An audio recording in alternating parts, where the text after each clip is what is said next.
inta badan dadku waxay iska ilaaliyaan cudurrada jismiga ah kuwaasoo la tacaala goobaha caafimaadkana la taga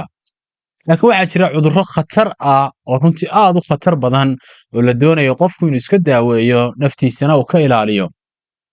qofka bini'aadanka jirkiisu waxay u qaybsamaan laba qaybood waa qaybta muuqata ee jasadka ah iyo qaybta qarsoon ee ruuxda ama qalbiga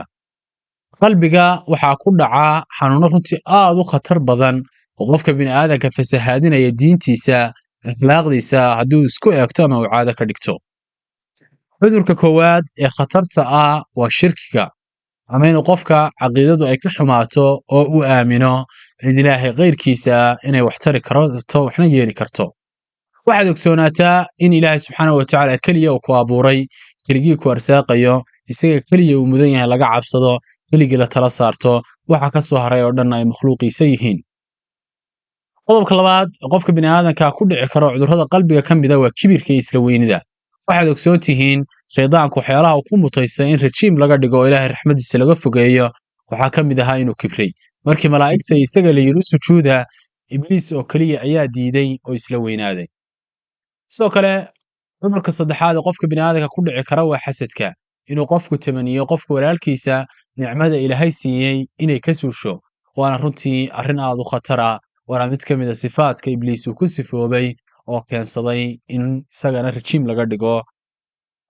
sidoo kale cudurrada kale ee qofka bini'aadanka ku dhici kara waxaa ka mid ah xiqdiga inuu qofku dadka kale walaalihiisa uu caloosha wax ugu hayo oo uu noqdo qof mar walba cugdadaysan oo caloosha wax ku haya sidoo kale waxaa ka mid ah tacajubka qofku inuu isla cajabo oo uu haysto inuu dadka ugu fiican yahay annaani inuu qofku noqdo oo uu keligii maaha dadka kale oo dhan aan waxba u arkin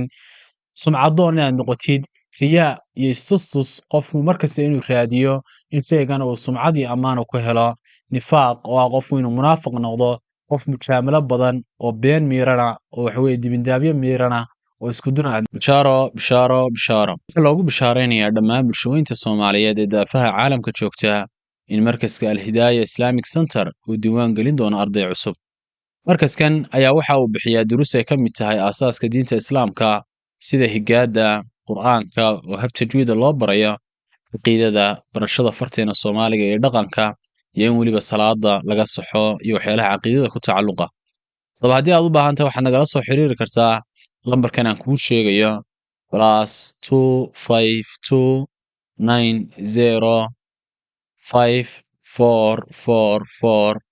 +2529054445550 aad baa u mahadsan tahay